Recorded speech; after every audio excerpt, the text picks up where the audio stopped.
మంచిది.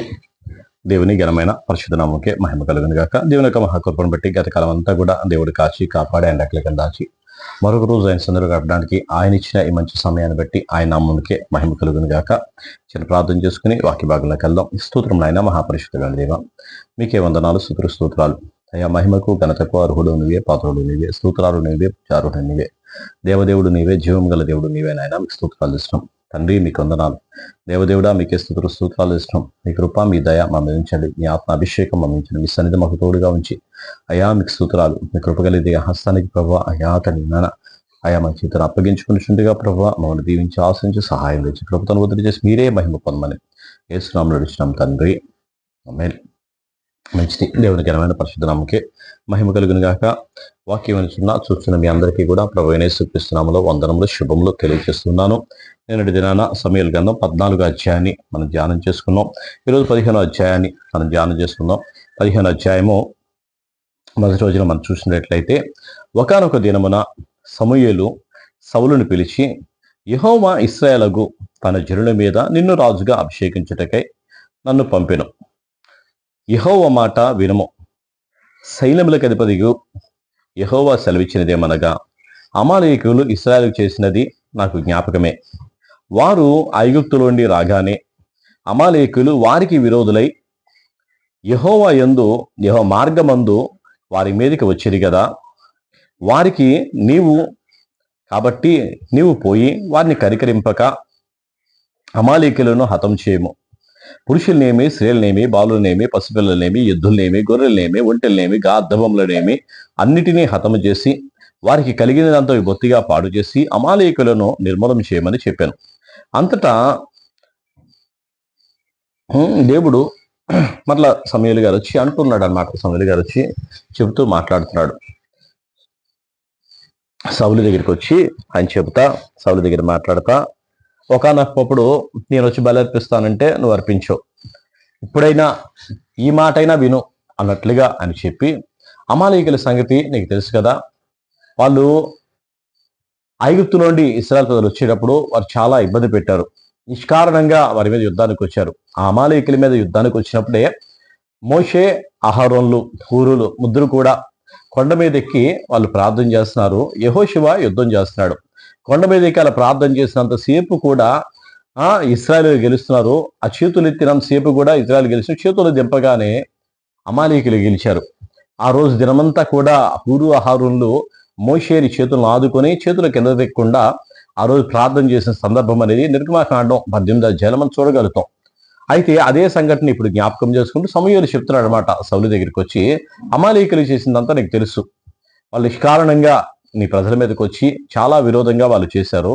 ఇప్పుడు వారిని ఆ దేశం మీదకి పోయి, నువ్వు రాజు అయ్యావు కదా, రాజుగా నీకు ఒక బాధ్యత చెప్తున్నాను, వారి దేశం మీదకి వెళ్ళి వారి దగ్గర ఉన్న సమస్తము సంపూర్ణంగా నాశించి, ఆడ లేదు, మగ లేదు, చిన్న లేదు, పెద్ద లేదు, ఆవు లేదు, గాడిద లేదు, ఎద్దు లేదు, మేక లేదు, ఏది లేదు, సమస్తమును కూడా సంపూర్ణంగా నిర్మూలన చేసి రమ్మని చెప్పి ఆయన్ని పంపించాడు. తర్వాత చూడండి, అంతటా సౌలు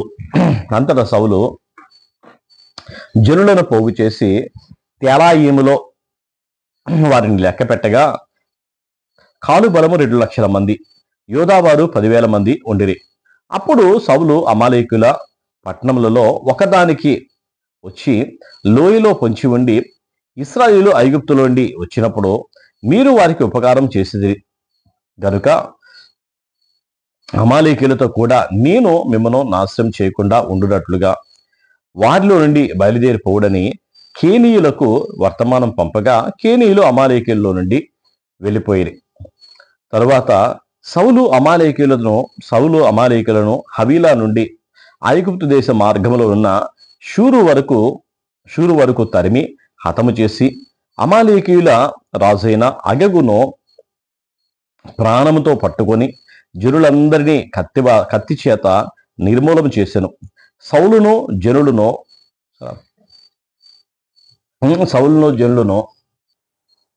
కేనీయులకి వర్తమానం పంపాడు.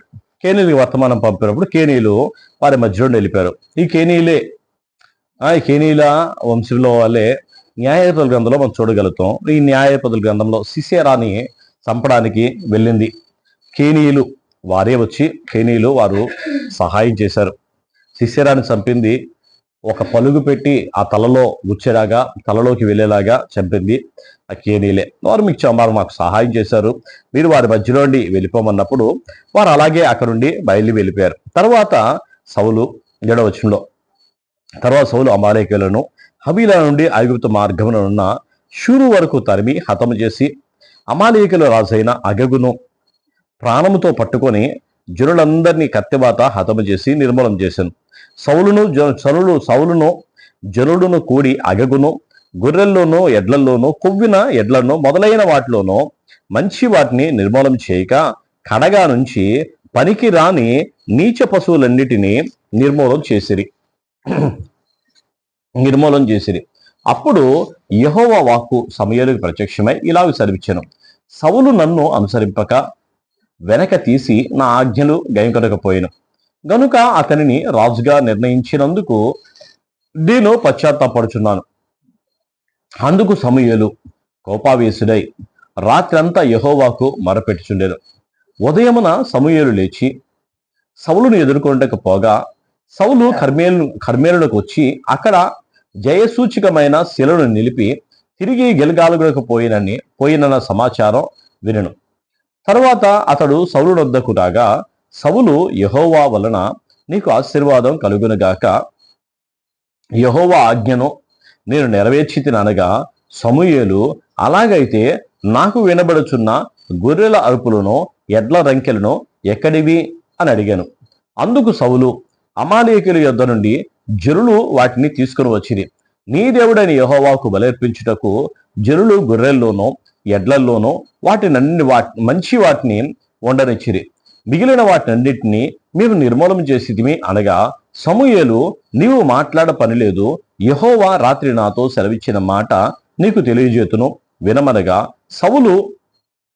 వినమని సౌలుతో అనగా సౌలు చెప్పమనను. అందుకు సమూయేలు నీ దృష్టికి నీవు అల్పుడవుగా ఉన్నప్పుడు ఇశ్రాయేలు గోత్రంలో శిరస్సు వైతివి.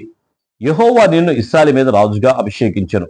మరియు యెహోవా నిన్ను సాగనంపి నీవు పోయి పాపాత్ములైన అమాలేకులు నిర్మూలన చేయమో వారు లయమగు వరకు వారితో యుద్ధము చేయమని సెలవేయగా నీవు ఎందుచేత యెహోవా మాట వెనక దోపుడు సొమ్ము మీద ఎగబడి ఆయన దృష్టికి కీడు చేసితివి అనను.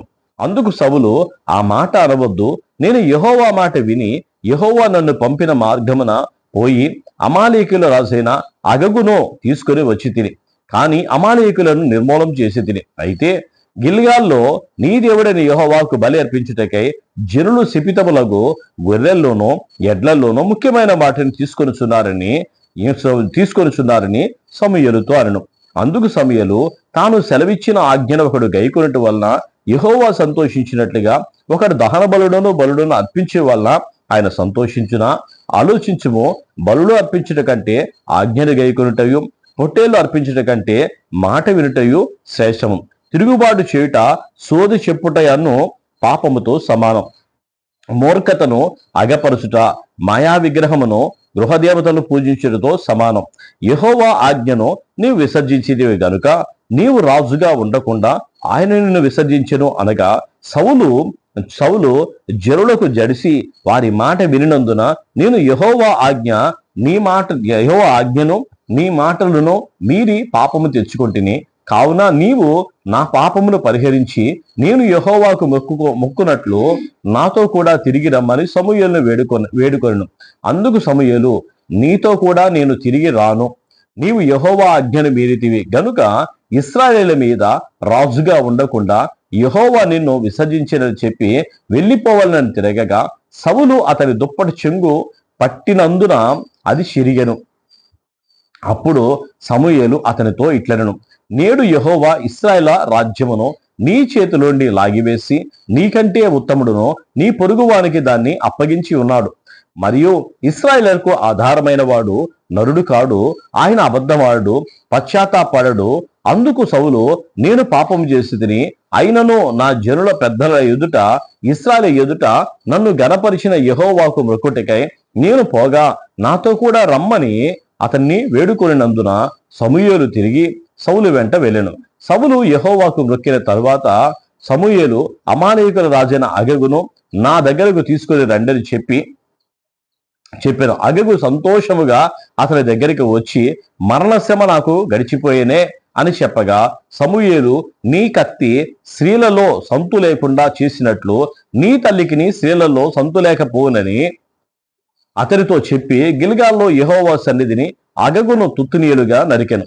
అప్పుడు సమూయేలు రామాకు వెళ్ళిపోయాను. సమూయేలు సౌలు గిబియాలోని తన ఇంటికి వెళ్ళిపోయాను. సౌలు బ్రతికిన దినములన్నింటినో సమూయేలు అతని దర్శింప వెళ్ళలేదు. కానీ సౌలును గూర్చి దుఃఖాక్రాంతుడాయను. మరియు తాను సౌలును ఇశ్రాయేలు మీద రాజుగా నిర్ణయించినందుకు యెహోవా పశ్చాత్తాపడెను. హల్లెలూయా. యెహోవా పశ్చాత్తాపడిన వ్యక్తి సౌలు. చూడు, ఆయన అమాలేకులు సంపూర్ణంగా నాశనం చేసి నిర్మూలన చేసి రమ్మంటే ఈయన వెళ్ళి బాగా బలిసిన కొవ్విన ఎడ్లను పశువులను తీసుకొని వచ్చి అక్కడ బలి అర్పించడానికి దేవుడి కోసమే నేను తీసుకొచ్చాను అని చెప్తున్నాడు. దేవుడికి ఈ బలులన్నీ అవసరమా? దేవుడు బలి కోరేవాడా? దేవుడు సమాధానం కోరేవాడా? మీరు ఆజ్ఞ వినుట, ఆయన మాట వినుట శ్రేష్టం కానీ ఆయన బలి కోరేవాడు కాదు. బలి దేనికోసం? నువ్వు పాపం చేస్తే పాపం గురించి పశ్చాత్తాపానికి ప్రాయశ్చిత్తాన్ని దేవుడు ఏర్పాటు చేయమన్నాడు. కానీ నువ్వు కొవ్విన వాటిని ఎడ్లాటిని ఏదైనా సరే మొక్కుబడిగా అంటే జనాలు ఈరోజు మొక్కుబడి చేసుకుంటున్నారు. ఎలాంటి మొక్కుబడి చేసుకున్నారు? నేను ఎడ్లను ఇస్తాను, నేను గొర్రెలు ఇస్తాను, మేకలు ఇస్తానని దేనికోసం మొక్కుబడి చేసుకుంటున్నారు? చూడండి, ఇక్కడ దేవుడు చెప్పేది అదే. నీ పాపము నిమిత్తము పశ్చాత్తాపడి ఇకెప్పుడు పాపము చేయని ఒప్పుకుంటా, నా కోసం ఒక జీవి చనిపోతుందని దాని మీద చెయ్యి వేసి నువ్వు ప్రార్థన చేసి ఇక పాపం చేయకుండా ఉండాలని నీకు బలి అనేది ఒకటి ఏర్పాటు చేశాడు. కానీ అలాంటిది కానీ ఆయన బలులు కోరేవాడు కాదు. ఆయన బలులు కోరేవాడు అసలే కాదు. ఆయన రక్తాన్ని కోరేవాడు అసలే కాదు. అందరూ కూడా ఆయన రక్తాన్ని దారపోసిన దేవుడు, ఆయన రక్తాన్ని ప్రజలకు చిందించిన దేవుడు ఆయన మనుషుల రక్తాన్ని, కువ్విన పశువుల రక్తాన్ని అడుగుతాడా? సౌలు యొక్క జ్ఞానం అలాంటిది. అదే మాట చెప్తా ఉంటే నేను దేవుని కోసమే తెచ్చానని చెప్పేసి సమూయేలు గారు చెప్తున్నాడు. దేవుడు నిన్ను అడిగాడా? దేవుడు నేను చేయమన్నాడా? చెప్పిన పని ఏంటి? నువ్వు అమాలేకుని సమూలంగా నిర్మూలన చేయమన్నాడు. వాళ్ళలో పాపం ఉంది. వాళ్ళు ఎంతో మంది స్త్రీలని ఆ తల్లి తన బిడ్డల ఒళ్ళో ఉన్న కడుపులో ఉన్న పిల్లలు కూడా చీల్చి చంపేసిన మూర్ఖులాలు. అలాంటి వారిని నేను నిర్మూలన చేయమంటే నువ్వు నిర్మూలన చేయకుండా ఎందుకు వచ్చావు అని చెప్పి ఆయన్ని సౌలు గద్దించినప్పుడు, ఎలాగే నిన్ను రాజ్యం మీద తీసివేశాడు, నువ్వు అల్పుడుగా ఉన్నప్పుడు ఇశ్రాయేలు ప్రజలందరి మీద రాజుగా ఏర్పాటు చేశాడు. కానీ ఈ రోజు మాత్రం నువ్వు చేసిన పని దేవుడు చాలా నొచ్చుకునేలా ఉంది, దేవుడు చాలా బాధపడేలా ఉంది. నిన్ను ఇశ్రాయేలు రాజుగా తీసేసి వేరొకరిని దేవుడు ఏర్పాటు చేసుకుంటున్నాడు అని చెప్పిన మళ్ళీ దేవుడి సన్నిధికి వెళ్ళి నేను ప్రార్థన చేస్తాను, దేవుని సన్నిధికి వెళ్ళి నేను మొక్కుకుంటా, నాతో పాటు రాయా అని చెప్పి సమూయేలుని అడుగుతున్నాడు. నేను రాను, నీ సన్నిధి నీ దగ్గరికి నేను ఉండని చెప్పి వెనక్కి తిరిగినప్పుడు ఆయన దుప్పటి పట్టుకొని లాగాడంట. లాగినప్పుడు చిరిగిపోయిందంటే అంటే ఎంత బలంగా లాగి ఉంటాడు అంటే ఆయన తట్టు తిరగడానికి ఆయన బలమంతా కూడా ఆయన రాజుగా ఉన్నాడు కదా, ఏదైనా చేయగలను అనుకున్నాడు. తీసుకొని ఆయన దగ్గర చెప్పడానికి తీసుకొచ్చాడు.